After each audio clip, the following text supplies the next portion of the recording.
আজকের নিবেদন শ্রুতি নাটক শরৎচন্দ্র চট্টোপাধ্যায় রচিত গল্প অবলম্বনে সতী।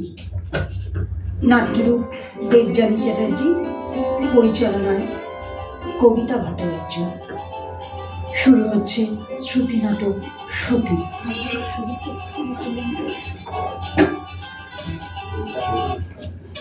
এই উমা, শুনেছিস এইখানকার মেয়েদের স্কুলের জন্য বলে নতুন হেডমিস্ট্রেস আসছেন? তাই নাকি? কে আসছে বৌদি? তুমি চেনো নাকি তাকে? না, আমি চিনি না, তবে তোর দাদা জানে। আশ্চর্য, আমি কি করে জানবো শুনি? সরকার কি আমার সঙ্গে পরামর্শ করে হেডমিস্ট্রেস পাঠাচ্ছে? না মানে বলছিলাম, তোমার তদবির তাগাদায় যদি কারো উপকার হয়ে থাকে তাহলে তো ভালো কথা গো। তা তুমি এত রাগ করছো কেন? রাগের কথা তো আমি কিছু বলিনি। না, এক মুঠো খাবারও জড়িয়ে দেখছি। এবার আমার আত্মহত্যা ছাড়া কোনো পথ নেই। খাওয়া ফেটে উঠো না দাদা। শোনো শোনো শোনো দাদা, ও দাদা, বৌদি তুমিও না খাবার সময় এসব কথা না বলে কি চলতো না? লাবণ্য বলে কি কোনো মেয়ে নেই? বৌদি এরকম সন্দেহবাদী হলে সংসার চলবে কি করে? তোমার দাদারই বা এত রাগের কি আছে উমা? নিশ্চয়ই তার মনের মধ্যে কিছু আছে, তাই এত তার রাগ। উফ, কি কখনই না তোমাকে লাবণ্যর কথা বলেছিলাম। বৌদি জানো, দাদা যখন কলকাতায় ওকালতি পড়তে গিয়েছিলেন, লাবণ্যদের বাড়িতেই কিছুদিন ছিল। ওর বাবা আমার বাবার বন্ধু ছিলেন, তাই একবার মা দাদার সঙ্গে লাবণ্যর বিয়ের কথা বলেছিল। কিন্তু লাবণ্যর বাবা ব্রাহ্ম সমাজভুক্ত হওয়ায় বাবার আপত্তিতে বিয়েটা হয়নি। বাস এইটুকুনি। এখন তার কোনো যোগাযোগই নেই। যোগাযোগ আছে কি নেই তা তুমি আমি কি করে জানবো উমা? তোমার দাদা তো প্রায় এখন কলকাতার হাইকোর্টে কেস করতে যান। হ্যাঁ, কিন্তু কলকাতায় কি দাদা আর কোনো থাকার জায়গা নেই বৌদি? তা থাকবে না কেন?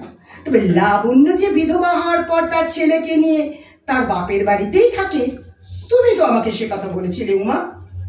সে তার বাপের বাড়িতে থাকে, তোমার তাতে মাথা ব্যথা কেন বৌদি?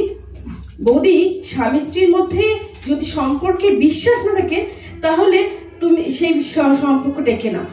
দাদাকে তুমি একটু বিশ্বাস করো না। শোনো ঠাকুরজি, বিয়ের সময় যখন এ বাড়ি এসেছিলাম না, আমার মা বলে দিয়েছিলেন পুরুষ মানুষকে সব সময় চোখে চোখে রাখতে হয়। হ্যাঁ, তাই রাখো বৌদি।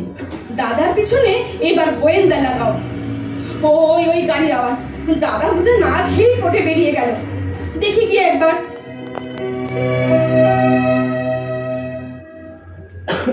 শরীর ভালো আছে তো? অসুখের পর আজই প্রথম কোটে বেরোচ্ছ। হ্যাঁ রে, এখন বেশ ভালোই আছি, তেমন কোনো অসুবিধে নেই। বৌদি তোমার অসুখে কি সেবাটাই না করলো। প্রায় 10 দিন না খাওয়া না দাওয়া, তোমাকে জমের মুখ থেকে ফিরিয়ে আনতে কি না করলো। তা বটে। কোর্টে আমার বন্ধুরা তাই বলছিল যে ভাগ্য করে এইরকম স্ত্রী পেয়েছো হরিশ। কিন্তু তোর বৌদি এক এক সময় এমন কাণ্ড করে বসে যে লজ্জায় আমার মাথা কাটা যায়। আর দেখলি তো ওই সেবার ওই মিস্টার চক্রবর্তীর স্ত্রী যখন সম্পত্তি নিয়ে বিবাদের জন্য আমার কাছে এসেছিলেন, তখন কি কাণ্ডটাই না করলো বলতো। হ্যাঁ, বৌদি তোমাকে নিয়ে অহেতুক সন্দেহ করে। তুমি একটু ভালো করে ঠান্ডা মাথায় বোঝাও না কেন দাদা? আরে কত বোঝাবো বলতো? মিস্টার চক্রবর্তীর স্ত্রী আমার মক্কেল, তার সামনে গিয়ে বলে কিনা আমি মহিলা মক্কেলদের সঙ্গে নাকি হেসে হেসে কথা বলি, আর তোর বৌদির সঙ্গেই কেবল রেগে রেগে কথা বলি। ছি ছি ছি, উনি একজন সম্ভ্রান্ত মহিলা। কি ভাবলেন বলতো? এরকম করলে কোনো মহিলা মক্কেল কি আমার কাছে আসবে না? সত্যি বৌদি সেবার একটু বেশি বাড়াবাড়ি করে ফেলেছি। এটাকে তুই বেশি বাড়াবাড়ি বলিস মা? এটাকে পাগলামি বলে, পাগলামি। কাকে পাগলামি বলে শুনি? এই 1 মাস ধরে না খেয়ে দিয়ে ঠাকুর বাড়ি ঘুরতে দিয়ে সেবা যত্ন করে তোমাকে বাঁচালাম, তাকে ওই মহিলা মক্কেলদের সঙ্গে ফষ্টি করার জন্য? দেখেছিস উমা, দেখেছিস কথা ছিড়ি, দেখেছিস? তুমি আমাকে বাঁচিয়েছো ঠিকই, আমার উপর তোমার অধিকারও আছে, কিন্তু আমাকে তো পেশাগত ভাবে 5টা মানুষের সঙ্গে মিশতে হয় নাকি? আর আরে বাবা, কোনো মহিলা মক্কেল আমার কাছে এলে তাকে কি আমি তাড়িয়ে দেবো? তাড়িয়ে দেবে কি না দেবে সে তোমার ব্যাপার, তবে পুরুষ মানুষদের বিশ্বাস কি? বৌদি, তুমি কি বুঝবে মা, আমাকে সব সময় কেমন চিন্তায় থাকতে হয়। বাড়িতে উনি মুখ গম্ভীর করে থাকেন, আর মক্কেলরা এলে হাসি গল্প, বিশেষ করে মহিলা মক্কেল এলে তো আর কোনো কথাই নেই। অত হাসি গল্প কিসের শুনি?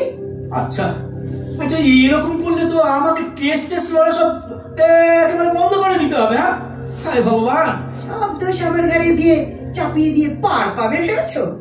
বাড়িতে আমার চোখের সামনে যদি হয়, তাহলে তাহলে চোখের আড়ালে কি হয় তা কি আমার জানা নেই? কি জানা আছে শুনি? তো সব পাগল এসে জুটেছে আমার কপালে।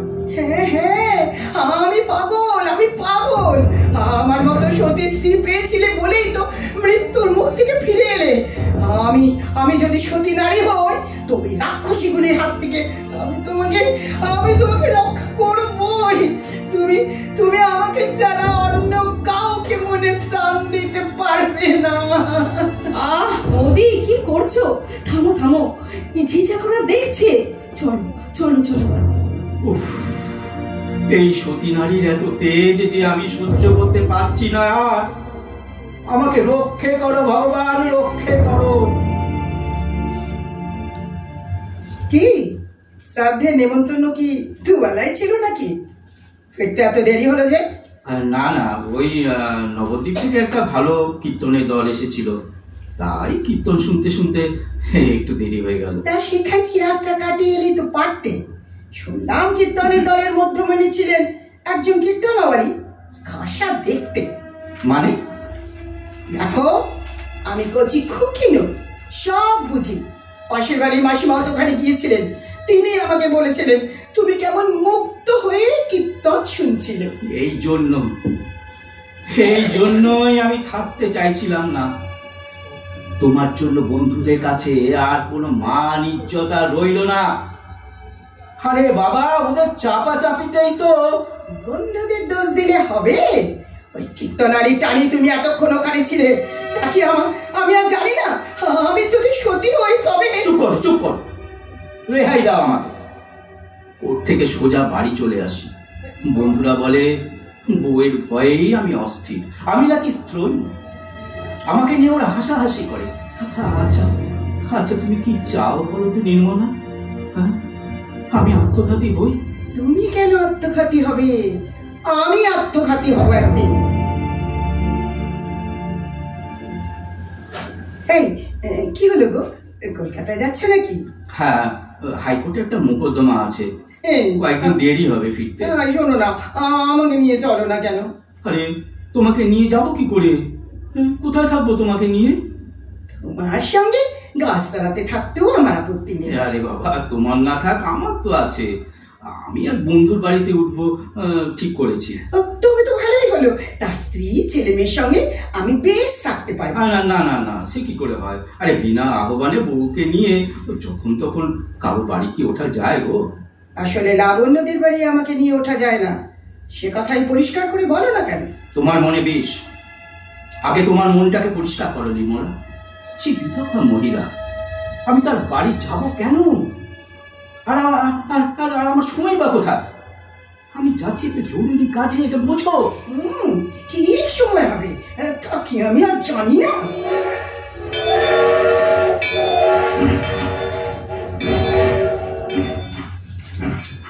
কি গো, এত তাড়াতাড়ি চলে এলে যে? কাজ মিটে গেল বুঝি? দেরি হবে বলছিলে যে? ওই কাজটা তাড়াতাড়ি মিটে গেল, চলে এলাম। ও, লাবণ্যের সাথে দেখা হলো না তাই? না, দেখা হয়নি। তা কলকাতায় গেলেই যখন, তখন তো দেখা করলেই পারতে। দাদা, তুমি আচ্ছা তো দেরি করলে কেন? ও, একটু গিয়েছিলাম রে। হ্যাঁ, তাই তো বলছি। বৌদিকে তো জানো, ড্রাইভারকে খুঁটিয়ে সব জিজ্ঞাসা করছি। কি বললো ড্রাইভার? বললো যে স্টেশন থেকে তুমি আর মাইজি আর তার বাচ্চাকে নিয়ে তাদের বাড়ি পৌঁছে দিয়ে তবে তুমি এলে। বৌদি, ইনি হলেন লাবণ্যদি। ও, আসুন আসুন আসুন। চলে এলাম বৌদি আপনার সঙ্গে আলাপ করতে। হরিশবাবু তো আমাকে একবারও বলেন না এখানে আসতে। আমার সৌভাগ্য যে আপনার দেখা পেলাম। হরিশবাবু বলছিলেন যে ক্রমাগত বার ব্রত আর উপবাস করে আপনার শরীর খুব খারাপ হয়ে গেছে। তা এখনো তো খুব একটা ভালো দেখছি না। আপনি এখন কেমন আছেন বৌদি? কথাও নিয়ে এমনি বলেন। তা এই কথা আপনাকে উনি কবে বললেন? ওই ওই যে সেবার কলকাতায় গেছিলেন, ওনার বন্ধু কুশলবাবুর বাড়ি তো আমাদের বাড়ির পাশেই। ও তাই বুঝি? আসলে উনি কি আর আসতে চান বৌদি? আমার বাড়ি কি আসতে চান? ছেলেকে পাঠিয়ে ধরে বেঁধে নেমন্তন্ন করে তবে নিয়ে আসতে হলো। ও তা খেতে বসে বসে খালি আপনারই কথা জানেন বৌদি। কি হরিশবাবু এখন চুপ করে রয়েছেন যে? কি হলো? না মানে উনি আর কি বলবেন, লোকের কাছে উনি তো কেবল আমার প্রশংসা করে, সে আমি জানি। দেখুন না, কাল রাত্রেও আমি তাড়াহুড়ো করছিলেন না। আমি বলছিলাম আপনি বৌদিকে বলে এসেছেন তো। আসলে ট্রেনটা এমন লেট করলো না, তাই দেরি হয়ে গেল। হ্যাঁ আমিও তাই ভাবছিলাম। আসলে কি বলুন তো বৌদি, এই গ্রামে আমার হরিশবাবু ছাড়া আর তেমন কেউ চেনা জানা নেই। একা বাচ্চা নিয়ে তো, তাই হরিশবাবুকে আগে থেকেই চিঠি দিয়ে সব ব্যবস্থা করতে একটু অনুরোধ করেছিলাম আর কি। তা উনি বুঝি সব ঠিক করে রেখেছেন? হ্যাঁ বৌদি, ওনারই এক আত্মীয়ের বাড়িতেই তো আমার থাকার ব্যবস্থা করে দিয়েছেন। কি হরিশবাবু, বৌদিকে কিছু বলেননি বুঝি? না মানে পরে বলবো ভেবেছিলাম। হ্যাঁ আজ তাহলে উঠি বৌদি, পরে আবার একদিন আসবো। না না না, এ কি হয়? আপনি এখানে থাকবেন, এত ভালো একটা খবর, মিষ্টি মুখ না হলে চলে? চলুন চলুন ভেতরে চলুন ভেতরে। না না না না, আজ থাক বৌদি, পরে আবার আসবো। চলে বৌদি। কি ব্যাপার বলো তো দাদা, বৌদি আজ এত চুপচাপ? এটা কিন্তু ভালো ঠেকছে না আমার।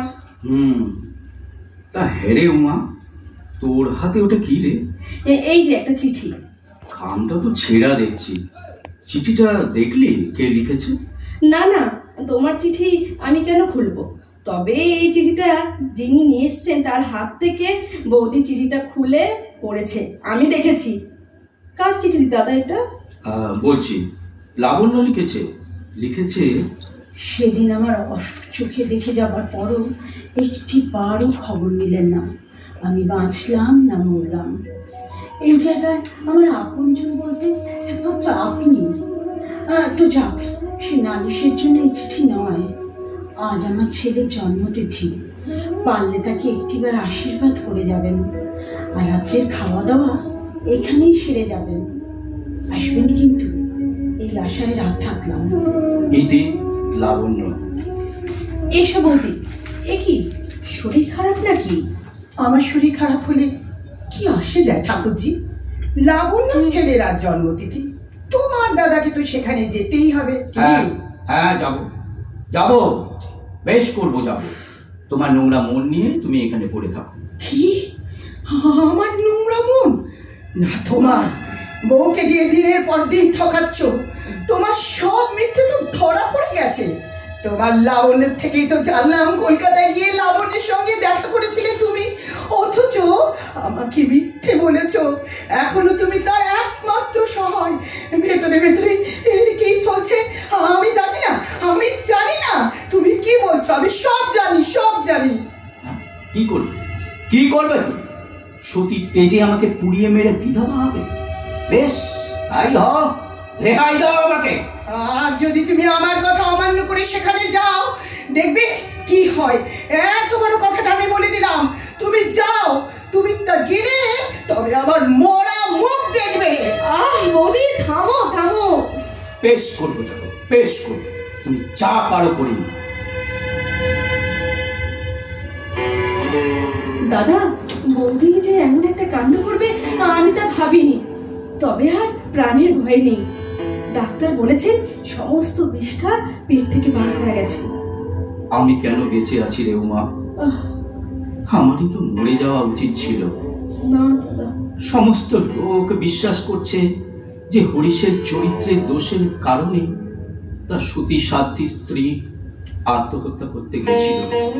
এ কথা বলো না দাদা, তুমি আরেকটা বিয়ে করো দাদা। আমি তো জানি তোমার কত দুঃখ। আমার দুঃখ, সব দুঃখ তো ওই সতী নারী। এরপর তোর বৌদিকে পরিত্যাগ করে আমি আবার বিয়ে করব? ওরে উমা, সে যে প্রতিহত প্রাণ, আমার আনন্দহীন জীবনের সেটাই একমাত্র সান্ত্বনা হয়েই থাক। তাই সে সতী হয়েই থাক আমার জীবনে সে সতী হয়েই থাক।